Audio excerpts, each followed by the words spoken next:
मेरी लंबाई 1.77 है, मेरी त्वचा गोरी है, मेरे पैर लंबे हैं और मैं सुंदर हूं, फिर भी मैं तुम्हारे लायक नहीं हूं। उसने बहुत ही बेतुके ढंग से एक पैर कुर्सी पर रखकर मुझसे प्यार का इजहार किया, लेकिन मैं अपनी पेंटिंग में डूबा हुआ था और मैंने उसे सीधे मना कर दिया। मैं अपनी मां द्वारा तय की गई उस अंधे ब्लाइंड डेट पर जाने की जल्दी में था, लेकिन जैसे ही मैंने अपनी आंखें खोली, मैं स्कूल के खेल के मैदान में पड़ा हुआ था। जियन जिन, तुम आखिरकार जाग गए। मैं बहुत डर गया था। अगर तुम नहीं जागते तो मैं एम्बुलेंस बुला लेता। भाई, क्या तुम ठीक हो? एक छोटे बालों वाला लड़का जिसके हाथ में फुटबॉल थी गहरे पछतावे के साथ मेरे पास आया। तुम कैसे लात मार रहे हो? क्या तुम्हारी आंखों में रोशनी नहीं है? जियन जिन ने बिना किसी डर के उस लड़के पर चिल्लाया जो उससे एक सिर लंबा था। छोटे बालों वाले लड़के ने थोड़ी माफी मांगते हुए सिर झुकाया। मुझे वाकई में बहुत खेद है। आसपास जमा हुए उत्सुक लोगों के बीच मैं धीरे धीरे जमीन से उठा। मैंने उस लड़के की ओर सिर हिलाया, यह बताने के लिए कि मैं ठीक हूं, और जियन जून को बुलाते हुए वहां से चला गया। कक्षाएं खत्म हो चुकी थीं, गलियारे में बहुत शोर था और छात्र मजाक कर रहे थे, लेकिन जब दो लंबी लड़कियां कक्षा से बाहर निकलीं तो पूरा गलियारा अचानक शांत हो गया। कई लड़कों की नजरें सुयुआन नाम की एक लड़की पर टिकी थीं। वह लड़कों के दिलों की चांदनी और लड़कियों की सार्वजनिक दुश्मन थी। उसी पल सीढ़ियों से एक लंबी लड़की दौड़ती हुई आई। मैं तुम्हें बताती हूं, मैंने अभी देखा कि जियन जिन को गेंद लगी, लेकिन ऐसा लगता है कि उसे कुछ नहीं हुआ। कितनी निराशा की बात है, मैं तो उसकी मदद करने वाली थी। पास ही खड़ी सुयुआन ने यह सुना तो उसने राहत की सांस ली। उसने अपने बगल में खड़ी लियाओ की ओर देखा और कहा, याओ, मैं तुम्हारे साथ वॉशरूम नहीं जा पाऊंगी। तीसरे वर्ष की कक्षा 5 में खिड़की के पास आखिरी पंक्ति में बैठा मैं किताबें पलट रहा था। अपने पिछले जीवन में मुझे केवल 287 अंक मिले थे। दुर्भाग्य से सांस्कृतिक विषयों में कम अंक होने के कारण मैं उस प्रतिष्ठित कला अकादमी में प्रवेश नहीं ले पाया था जिसे मैं चाहता था। स्कूल की घंटी बजी और शोर वाली कक्षा शांत हो गई, लेकिन वह शांति कुछ ही सेकंड चली, क्योंकि एक लड़की कक्षा में दौड़ती हुई आई। उस लंबी और खूबसूरत लड़की को देखकर लड़कों के चेहरे पर 70। सुयुआन ने किसी की परवाह नहीं की। छोटे छोटे कदमों से दौड़ती हुई मेरी मेज पर आई और एक प्लास्टिक का थैला रख दिया। उसकी खूबसूरत आंखों में देखते हुए मैंने उलझन में पूछा, ये क्या है? तुम मुझे ये क्यों दे रही हो? उसकी नजरें मुझसे बच गईं। उसने थैले की ओर इशारा करते हुए कहा, सूजन कम करने की दवा। इतना कहकर वह बिना मुझे मना करने का मौका दिए मुड़कर चली गई। और यह सच था, मैं कभी किसी लड़की से कुछ स्वीकार नहीं करता था, इसलिए मैंने उसे जल्दी से बुलाया। सुयुआन ने जब यह सुना तो वह रुक गई। उसे लगा कि मैं जरूर दवा वापस करने वाला हूं और वह सोचने लगी, काश मैं दौड़कर चली गई होती। सुयुआन, तुम इतने महत्वपूर्ण समय पर इतनी अनाड़ी कैसे हो सकती हो? अगले ही पल मैंने अपने हाथ में मौजूद प्लास्टिक का थैला हिलाया और कहा, शुक्रिया। खुशी इतनी अचानक आई कि सुयुआन एक पल के लिए दंग रह गई और प्रतिक्रिया में उसने ढलते सूरज में खिले गुलाब जैसी मुस्कान बिखेरी। इसका मतलब था कि जियन जिनसे उसकी दूरी एक कदम और कम हो गई थी। सहपाठी, क्या तुम हमारी कक्षा से नहीं हो? प्रोफेसर, मैं बस एक सहपाठी से कुछ उधार लेने आई थी, मैं अभी जा रही हूं। सुयुआन खुशी खुशी अपनी कक्षा की ओर बढ़ गई। कक्षा के 45 मिनट बाद मैं उठा और स्कूल की आर्ट वर्कशॉप में गया। कला के छात्रों को सुबह और शाम की आखिरी 2 कक्षाओं में वर्कशॉप में रहना पड़ता है। 10 मिनट बाद कला शिक्षिका लुयाओ अंदर आई और स्केच का काम सौंपना शुरू किया। बीच बीच में वह छात्रों को सलाह भी दे रही थी, लेकिन जब लुयाओ जियन जिन के करीब आई तो वे पूरी तरह से दंग रह गईं। अधिकांश छात्रों ने अभी अपना पहला स्केच भी पूरा नहीं किया था, लेकिन जियन जिन 2 पूरे कर चुके थे और उनका दृश्य प्रभाव बिल्कुल सही था। हालांकि उन्हें पता था कि जियन जिन में कला का बड़ा हुनर है, लेकिन यह अविश्वसनीय था। वह किसी राक्षस जैसा था। लुयाओ के भाव देखकर मैंने एक बहाना बनाया, प्रोफेसर लू, ये 2 स्केच मैंने पहले ही बना लिए थे। यह सुनकर लुयाओ को थोड़ा सुकून मिला, लेकिन फिर भी वह उसके कलात्मक हुनर से प्रभावित थीं। रात होने पर एक बाहरी छात्र और कला का विद्यार्थी होने के नाते मैं रात की पढ़ाई स्टडी में न आने की अर्जी दे सकता था। घर पर पढ़ना ज्यादा प्रभावी था, बजाय उस कक्षा के जहां लोग मुझे एक बंदर की तरह देखते थे। घर पहुंचकर मैंने अपना बैग खोलने के लिए झिप खींची, लेकिन सबसे पहले मेरा हाथ प्लास्टिक के थैले पर पड़ा। इसलिए मैंने उसमें से दवा निकाली और अपने माथे पर लगा ली। एक ताजगी भरी अनुभूति माथे के कोनों से फैल गई। एक सुबह सुयुआन स्कूल के गेट के सामने इधर उधर घूम रही थी, कभी कभी दूर तक देख रही थी। अचानक उसने जेब से एक छोटा आईना निकाला, अपने चमकते बालों को ठीक किया और स्कूल गेट की ओर दौड़ पड़ी। ए जिन जिन, क्या इत्तेफाक है, स्कूल पहुंचते ही तुम मिल गए। सुयुआन ने हैरानी का नाटक करते हुए कहा और मेरे सामने प्रकट होकर मेरा अभिवादन किया। मैंने अचानक आई सुयुआन और उसके दौड़ने के कारण हल्की हल्की फूलती छाती को देखा। मैंने हल्के से सिर हिलाया। इससे पहले उसने जिन जिन के साथ कुछ मुलाकातें करने की कोशिश की थी, लेकिन परिणाम अच्छे नहीं थे। वो बस उस पर ध्यान नहीं देता था। लेकिन कल जिन जिन ने उसे दी हुई सूजन की दवा स्वीकार कर ली थी, जिसने उसका आत्मविश्वास लौटा दिया था। जिन जिन को देखकर, जो अजनबियों के प्रति काफी दूर था, सुयुआन ने हार नहीं मानी और खुद से पूछने की पहल की, तुम्हारा माथा अब कैसा है? यह सुनकर मैंने अपनी चाल धीमी की और अपने पास मौजूद सुयुआन को देखा।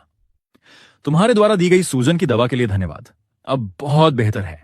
सुयुआन की चमकदार बादामी आंखें थोड़ी और फैल गईं। जाहिर तौर पर उसे उम्मीद नहीं थी कि उसने उसके द्वारा दी गई दवा का उपयोग किया। कितनी अच्छी बात है जियन जिन, तुम इतनी जल्दी आ गए, पक्का नाश्ता नहीं किया होगा। मैंने बहुत सारा खरीद लिया है, ये स्ट्रॉबेरी केक लो। नहीं शुक्रिया, मैंने घर पर नाश्ता कर लिया है। कोई बात नहीं, इसे ब्रेक के लिए रख लो। इतना कहकर उसने सीधे मेरे हाथ में स्ट्रॉबेरी केक पकड़ा दिया। मैं कक्षा में पहुंची और खिड़की से बाहर देखते हुए खो गई। कल दवा थी, आज केक है। इस तरह उसके और जिन जिन के बीच का संबंध और गहरा होता जाएगा। कक्षा के लड़के समय समय पर उसे चोरी छिपे देख रहे थे, लेकिन उन्होंने पाया कि कैंपस की यह फूल सुयुआन आज सामान्य से कहीं ज्यादा सुंदर लग रही थी। 2 कक्षाओं के बाद लंबा ब्रेक हुआ। सभी छात्र हमेशा की तरह दौड़ने के लिए मैदान में गए। 5 मिनट बाद उनकी दौड़ पूरी हुई। मैं थक गई हूं जिन जिन, चलो जियाओ बाओ, पानी नहीं खरीदते? मैं पार्टी देती हूं। पीछे से लियुयाओ का हाथ थामे सुयुआन भी पीछे हो ली और दोनों साथ में छोटी दुकान पर गईं। जिन जिन, तुम क्या पीना चाहोगे? मुझे कोक की एक कैन दे दो। ठीक है। मैंने जिन जून द्वारा खरीदी हुई कोक की कैन ली। छोटी दुकान के प्रवेश द्वार के बगल में दीवार से टिककर मैंने एक हाथ से कैन खोली और पीने लगा। दुकान के अंदर सुयुआन फ्रिज में आइसक्रीम चुन रही थी, लेकिन उसकी नजरें हमेशा बाहर जियन जिन पर थीं। बस देखते रहने से क्या होगा, तुम आइसक्रीम खाओगी या नहीं? सुयुआन को विचलित देखकर लियुयाओ ने उसे जल्दी करने को कहा। सुयुआन होश में आई। ये स्वाद मैंने कल आजमाया था, बहुत अच्छा है। इतना कहकर उसने जेब से 10 युआन का नोट निकाला और आइसक्रीम के साथ लियुयाओ को दे दिया। आज मैं पार्टी दे रही हूं, तुम जाकर भुगतान कराओ। अच्छा हुआ कि तुम्हें थोड़ी समझ आई। मैं अनिच्छा से स्वीकार कर लेती हूं, लियुयाओ ने धीरे से फुसफुसाते हुए कहा। आइसक्रीम ली और काउंटर की ओर बढ़ गई। फिर सुयुआन ने जल्दी से जेब से अपना फोन निकाला, कैमरा खोला और बाहर जिन जिन की ओर निशाना साधा। उसकी एक सुंदर फोटो लेने के लिए तैयार हो गई। लेकिन ठीक उसी पल जब उसने फोटो का बटन दबाया, मैंने उसकी ओर देखा। सुयुआन का दिमाग पल भर में खाली हो गया। फोन अभी भी जिन जिन की ओर था। वह मुझे अभी भी क्यों देख रहा है? सिद्धांत रूप में उसे घबराहट या पैनिक नहीं दिखाना चाहिए था। मुझे आमतौर पर चोरी छिपे फोटो खिंचवाना पसंद नहीं है, लेकिन मुझे नहीं पता क्यों यह देखकर कि फोटो खींचने वाली सुयुआन थी, मेरे अंदर खुशी की एक हल्की लहर दौड़ गई। सुयुआन अभी भी सोच रही थी कि इस अजीब स्थिति को कैसे संभालें। जब उसने देखा कि जिन जिन उसकी ओर आ रहा है, घबराहट में उसने फोन को जेब में डाल लिया, ऐसे दिखावा करते हुए जैसे कुछ हुआ ही ना हो। उसके चेहरे पर घबराहट देखकर मैं अपने मन में मुस्कुराया। ये बेहतर है। तुम क्या कर रही थी? मैं सुयुआन के पास गया, जवाब जानते हुए भी। अच्छा, ऐसा लग रहा है मेरी आंख में धूल चली गई थी, इसलिए मैं फोन में देख रही थी। सुयुआन को नहीं पता था कि यह बहाना सही लगा या नहीं। चिंता से उसकी हथेलियों में पसीना आ रहा था। अरे, मैंने तो सोचा तुम चोरी छिपे मेरी फोटो खींच रही थी। यह सुनकर सुयुआन अपनी गोरी त्वचा पर हल्की सी लाल हो गई। उसने थोड़ा दोषी महसूस करते हुए अपना सिर झुका लिया। कैसे हो सकता है? मुझे पता था कि वह झूठ बोल रही है। वे छोटी घबराहट किसी को भी धोखा नहीं दे सकती, लेकिन मैंने उस पर ध्यान नहीं दिलाया। बस उसके बगल से गुजरा और जिन जून के पास चला गया। सुयुआन ने मेरे जाते हुए पीछे की ओर देखा। उसने राहत की लंबी सांस ली। फिर उसने जल्दी से जेब से फोन निकाला, उसे ध्यान से झांचा और बुदबुदाया, कितना हैंडसम है ना? 3रे वर्ष की कक्षा 8। लियुयाओ लापरवाही भरे अंदाज में बैठी थी, सलाद खाते हुए और फोन देखते हुए। अचानक उसे कुछ दिखा। उसने अपनी कोहनी से बगल में बैठी सुयुआन को धक्का दिया। ज़्याओ युआन, जरा कुसौन पर कबूलनामा दीवार, कॉन्फेशन वॉल पर देखो, जियन जिन को फिर से पोस्ट किया गया है। यह सुनकर सुयुआन तुरंत चौंक गई। वह लियुयाओ के करीब आ गई। यह कैंटीन में जिन जिन के बैठे खाने की एक चैट का स्क्रीनशॉट था। नीचे कई टिप्पणियां थीं। जियन जिन वाकई जानता है कि ध्यान कैसे खींचना है। नहीं, मुझे जल्दी करनी होगी, वरना किसी दिन कोई बुरी लड़की उसे ले उड़ेगी। 5 मिनट बाद सुयुआन कैंटीन के प्रवेश द्वार पर हाँफ रही थी। उसके आने ने कई लोगों का ध्यान खींचा, लेकिन अगले ही पल उसके नाजुक तरबूज के बीज जैसे चेहरे पर निराशा के भाव थे, क्योंकि जियन जिन वहां से जा चुका था। गलियारे में सुयुआन विचलित होकर चल रही थी। अचानक धम, वह गलती से किसी से टकरा गई। दूसरे का चेहरा पहचानते ही वह दंग रह गई और उसके चेहरे के भाव निराशा से हैरानी में बदल गए। उसने फुसफुसाया, जियन जिन। हालांकि उस समय मेरे चेहरे पर कोई भाव नहीं था, लेकिन अंदरूनी तौर पर मैं खुद को कोसने से नहीं रोक पाया। यह इतनी मूर्ख कैसे हो सकती है? सीढ़ियां चढ़ते समय सामने न देखना। तभी सुयुआन ने अचानक मेरे सीने की जांच करने के लिए अपने दोनों हाथ बढ़ाए और चिंता से पूछा, क्या तुम्हें चोट लगी? क्या तुम ठीक हो? नहीं नहीं। अरे, तुम भी घबरा जाती हो। मुझे नहीं पता था कि तुम इतनी प्यारी हो। प्यारी शब्द सुनकर मुझे एक असामान्य अजीबोगरीब एहसास हुआ। विषय बदलने के लिए मैंने वही सवाल उसे वापस लौटाया जो उसने अभी पूछा था, और तुम, क्या तुम ठीक हो? जैसे ही सुयुआन ये कहने वाली थी कि वह ठीक है, उसे कुछ याद आया और उसने अपना इरादा बदल लिया। वह मुड़ी और बोली, हाँ, मुझे कुछ हुआ है। असल में वह सिर्फ अपनी घबराहट छिपाने के लिए विनम्र बनी थी, लेकिन मुझे उम्मीद नहीं थी कि उसे वाकई कुछ हुआ होगा। ऐसा नहीं होना चाहिए। मेरे चेहरे पर उलझन देखकर सुयुआन ने अपना नरम और नाजुक बायां हाथ उठाया, दया से भरी आंखों के साथ अपने माथे को रगड़ा और कहा, मेरे माथे में थोड़ा दर्द हो रहा है। मैं बोलने ही वाला था, लेकिन वह आगे बढ़ गई। मजाक कर रही थी, मैं ठीक हूं। अगले ही पल सुयुआन की स्पष्ट हंसी मेरे कानों में गूंजी। मैं होश में आया और ठंडे स्वर में कहा, कितनी बोरिंग हो। फिर मैं मुड़ा और सीढ़ियों से नीचे चला गया। जब मेरी पीठ ओझल हो गई तो सुयुआन ने एक छोटी सी हंसी दी और फिर खुशी खुशी अपनी कक्षा की ओर बढ़ गई। कैंपस की लाइब्रेरी में मैं एक अलग कोने में बैठा था, हाथ में स्ट्रॉबेरी केक को देखते हुए जो स्वादिष्ट लग रहा था। अनजाने में मेरे दिमाग में वह तरबूज के बीज जैसा चेहरा उभर आया जो बहुत करीब था। जैसे ही सुयुआन पास आई, मेरा दिल तेजी से धड़कने लगा, अस्पष्ट रूप से, और सोचना बंद कर दिया। मैंने स्ट्रॉबेरी केक का एक चम्मच लिया और अपने मुंह में डाल लिया। जो पहली चीज मैंने महसूस की वह थी मिठास, बहुत मीठा। रात को जब मैं घर पहुंचा तो मुझे मेरी मां का गर्मजोशी भरा स्वागत मिला। जियाओजिन, स्कूल का खाना बहुत खराब है, तुम्हारा चेहरा ज्यादा दुबला लग रहा है, और आज सुबह जब तुम निकले थे तब तो गोल मटोल था। चलो, मैंने तुम्हारे लिए भुना हुआ सुअर का मांस बनाया है। मां, क्या तुम पक्का यकीन है कि तुमने ही बनाया है, कहीं बाहर से तो नहीं खरीदा? तुम्हें पता चल गया। मां खुद बनाना चाहती थी, लेकिन भुने हुए सुअर के मांस की रेसिपी बहुत जटिल है।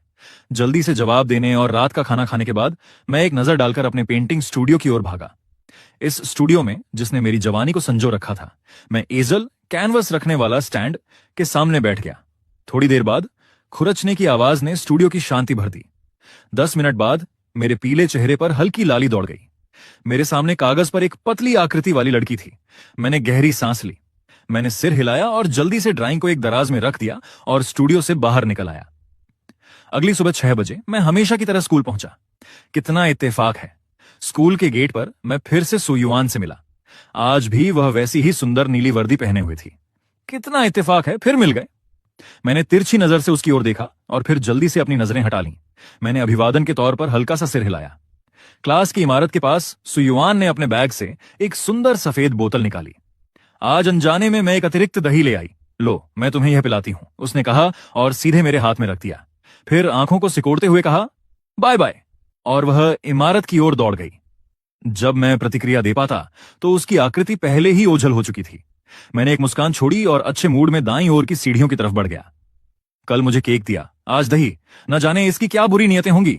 जैसे ही जियन जिन, तीसरी कक्षा की 5वीं क्लास में बैठा जियन जून जल्दी में दौड़ता हुआ आया। जियन जिन, क्या तुमने कुकू की कबूलनामा दीवार देखी? उसने कुर्सी पीछे खींची और उत्साहित भाव के साथ मेरे बगल में बैठ गया। मैं कभी कुकू की कबूलनामा दीवार नहीं देखता, और कबूलनामा दीवार तो छोड़ ही दो, मैं अक्सर कुकू में भी नहीं जाता। आखिरकार हर दिन दोस्तों के बहुत सारे संदेश उस कष्टप्रद आवाज के साथ आते रहते हैं। कितनी निराशा की बात है। मैं तुम्हें बताता हूं, कल कुछ महत्वपूर्ण हुआ, क्या तुम सुनना चाहोगे? जियन जून ने उसे उत्सुक करने के इरादे से कहा। अगर तुम नहीं सुनना चाहते तो कोई बात नहीं, मुझे अभी भी शब्दावली याद करनी है। मैंने उसके खेल में रुचि दिखाए बिना सीधे जवाब दिया। ठीक है, मैं तुम्हें बताता हूं। जू बोवेन, जिसने पहले तुम्हें फुटबॉल से चेहरा मारा था। कल सुयुआन कैंची लेकर तीसरे वर्ष की पहली कक्षा में उस व्यक्ति से हिसाब चुकता करने गई थी। कहा जाता है कि उसने लगभग जू बोवेन को छुरा घोंप दिया था, लेकिन अंत में उसने उसे छोड़ दिया और अपनी सारी भड़ास उसके फुटबॉल पर निकाली। गंभीरता से, कितनी निराशा की बात है। एक इतना अच्छा फुटबॉल, उसे फाड़ दिया। हालांकि अफवाह बढ़ा चढ़ाकर कही गई थी, लेकिन उसके अंदर एक अस्पष्ट सी खुशी महसूस हुई। तीसरे वर्ष की कक्षा 8 में, लियुयाओ, क्या तुम वॉशरूम जाना चाहती हो? मैं तुम्हारे साथ चलती हूं। मैं नहीं जाना चाहती। लियुयाओ ने सिर हिलाया, लेकिन सुयुआन ने ऐसे व्यवहार किया जैसे उसने सुना ही ना हो। वह उठ गई और बाहर निकलने के लिए तैयार हो गई। नहीं, तुम चाहती हो। सुयुआन का प्यारा चेहरा देखकर, जो अपने विचारों को छिपा नहीं सकता था, लियुयाओ असहाय महसूस करने लगी। हाँ, चाहती हूं। सुयुआन पूरे रास्ते तेज चली, जब तक कि वह तीसरे वर्ष की 5वीं कक्षा के दरवाजे से नहीं गुजरी, जहां उसकी गति काफी कम हो गई। लियुयाओ ने अपनी दोस्त की मूर्खतापूर्ण मुस्कान देखी और हल्का सा सिर हिलाया, सोचते हुए, प्यार में पागल दिमाग। अरे, वह पीले बालों वाला लड़का रास्ता क्यों रोक रहा है? सुयुआन ने असंतोष से अपने होंठ सिकोड़े, क्योंकि जियन जिन को एक पीले बालों वाला लड़का रोके हुए था। कक्षा में मैंने अपना सिर घुमाया और गलियारे की तरफ देखा। ठीक उसी पल जब मेरी आंखें सुयुआन की स्पष्ट आंखों से मिली, तुरंत उसने किसी हिचकिचाहट के साथ अपनी नजरें हटा ली, थोड़ी घबराहट दिखाई। मैंने अपने बगल में बैठे जिन जून की ओर देखा और शांत स्वर में कहा, क्या तुम नहीं कह रहे थे कि तुम वॉशरूम जा रहे हो? चलो, क्या हुआ? थोड़ी देर पहले तो तुम कह रहे थे कि नहीं जाना। अचानक तुमने अपना विचार क्यों बदल लिया? कक्षा के बाहर घबराई हुई सुयुआन ने सोचा, मुझे तनाव में क्यों आना चाहिए? मैं तो बस वॉशरूम के रास्ते यहां से गुजर रही हूं। लेकिन जब उसने कक्षा की ओर फिर से देखा तो वह जम गई। नहीं, जिन जिन बाहर कैसे आया? हालांकि उसने उसे पूरी तरह से नजरअंदाज कर दिया। फिर वह सुयुआन के बगल से गुजर गया। ज्याओ युआन। लियुआओ ने सुयुआन का हाथ धीरे से हिलाया। सुयुआन होश में आई। मुझे जाते हुए देखकर वह जल्दी से मुड़ी और मुझे बुलाया। मैं एक पल के लिए रुक गया। मैं मुड़ा और शांत स्वर में पूछा, क्या बात है? कुछ नहीं। उसकी उदासीन आंखों से मिलते ही सुयुआन एक पल के लिए निशब्द हो गई। अंत में वह केवल इतना कह पाई, सुप्रभात। पहले तो मैं हैरान रह गया, फिर मैंने हल्का सा सिर हिलाया। हवा पल भर के लिए अजीब हो गई। तब तनाव को कम करने के लिए सुयुआन ने जियन जून का भी अभिवादन किया, जो मेरे बगल में था। जियन जून मूर्खतापूर्ण तरीके से मुस्कुराया और सिर हिलाया। फिर उसने मुझे कोहनी मारकर संकेत दिया कि कुछ कहूं। मेरे पास बैठे जियन जून को देखो, क्या तुम नहीं कह रहे थे कि तुम वॉशरूम जा रहे हो? मैंने ऐसा कहा और सीढ़ियों की ओर बढ़ गया। उसके तुरंत बाद जियन जून ने सुयुआन को माफी भरी मुस्कान दी और मुझे पकड़ लिया। अरे भाई, मैं तुम्हारी आलोचना नहीं कर रहा हूं, लेकिन सुयुआन ने तुम्हारे बदले में जू बोवेन के फुटबॉल को फाड़ दिया। अगर तुम कृतज्ञता नहीं दिखा सकते तो कम से कम उससे कुछ तो कह सकते थे। यह स्पष्ट है कि वह तुम में रुचि रखती है। एक बार वॉशरूम जाओ। तुम इतने जिद्दी क्यों हो? मैंने थोड़ी अधीरता के साथ कहा। जियन जून ने कुछ बोरियत में बुदबुदाया और दक्षिण की ओर वाले वॉशरूम में चला गया। उसे अंदर जाते देखने के बाद मैं मुड़ा और सीढ़ियां चढ़ गया। सुयुआन सीढ़ियों पर खड़ी थी। उसकी जीवंत और नटखट आंखों में एक स्पर्श था, जैसे वह किसी चीज के बारे में सोच रही हो। सुयुआन ने अपना सिर घुमाया और देखा कि जियन जिन उसके पता चले बिना ही पहले से ही उसके बगल में था। आज मुझे पता चला कि तुमने कल कैंची ली थी। तुम पहली कक्षा में गई थी और उस जू बोवेन की फुटबॉल को फाड़ दिया था। तुम्हें पहले से ही पता है। अगले ही पल उसने मुझे घूर कर देखा। नरम आवाज में उसने कहा, असल में मैं बहुत प्यारी हूं। कल मैं सिर्फ जिन जिन का बदला लेना चाहती थी, लेकिन मुझे नहीं पता कि किस दुष्ट ने मुझे देखा। उसने इसे कबूलनामा दीवार पर पोस्ट कर दिया और अफवाह और अधिक विकृत होती गई। हॉल में लौटने के बाद सुयुआन द्वारा कहे गए शब्द, तुम बहुत दयालु हो, मेरे दिमाग में गूंज रहे थे। मेरे होठों के कोने अनजाने में ऊपर उठ गए। रविवार को भीतरी रोशनी के नीचे सुयुआन लियुआओ का हाथ थामे चल रही थी। वे कपड़े की एक दुकान से दूसरी दुकान घूम रही थी। ये परिधान कैसा है? क्या जियन जिन को यह पसंद आएगा? लियुआओ ने असुविधाजनक चेहरा बनाया। प्यार के इस मामले में अगर तुम जिन जिन को बाहर आमंत्रित करती हो और उसे अपनी राय देने के लिए कहती हो तो तुम्हें पता चल जाएगा। मैंने उसे पहले ही कुकू के लिए फ्रेंड रिक्वेस्ट भेज दी है, लेकिन वह स्वीकार नहीं करता।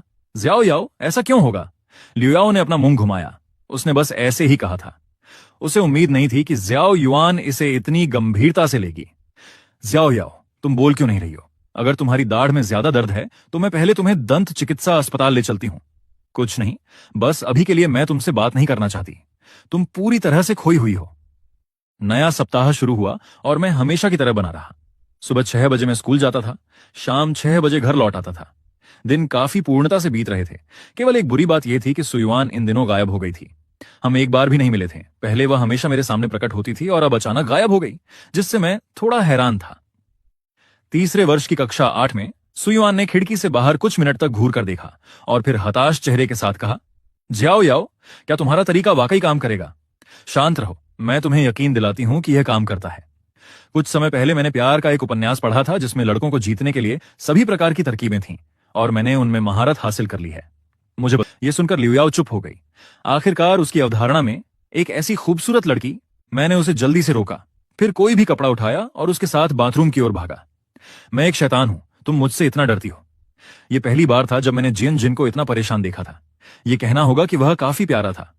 बाथरूम के अंदर कपड़े बदलने के बाद मैंने खुद को शांत करने की उम्मीद में अपना चेहरा धोया, लेकिन जैसे ही मैं बाथरूम से बाहर निकला, सुयुआन तुरंत मेरे पास आई, मेरे चारों ओर घूमी और मेरी प्रशंसा की। ये कपड़े तुम्हें पहले वाले से कहीं ज्यादा सुंदर बना रहे हैं। मैंने धीरे से सांस ली, ये कोशिश करते हुए कि मेरा लहजा बहुत शांत लगे। अब बारिश रुक गई है, मैं तुम्हें रहने के लिए जगह ढूंढने ले चलता हूं। क्या तुम मुझे अभी से निकालने की योजना बना रहे हो? सुयुआन ने दुखी होने का नाटक करते हुए अपने होंठ सिकोड़े। उसे सुनकर मैं दंग रह गया। ये तुम्हें निकालने की बात क्या है? क्या तुम यहां रहने और ना जाने की सोच रही हो? क्या यह मुमकिन है? मैं फर्श पर सो सकती हूं। मैं बहुत शांति से सोती हूं। क्या तुम शांत हो? सुयुआन ने उत्सुकता के साथ पूछा। आखिरकार तुम जा रही हो या नहीं? अगर तुम नहीं गई तो वाकई तुम सड़क पर आ जाओगी। तो फिर रहने के लिए जगह ढूंढने में मेरी मदद करने के लिए तुम्हारा शुक्रिया। बदले में कल सुबह 7 नाश्ता कैसा रहेगा मेरी तरफ से? राष्ट्रीय दिवस की छुट्टियों के कारण दोनों ने आधे घंटे से अधिक समय तक खोज की, जब तक कि उन्हें पास का एक होटल नहीं मिल गया जो अभी भी पूरी तरह भरा नहीं था।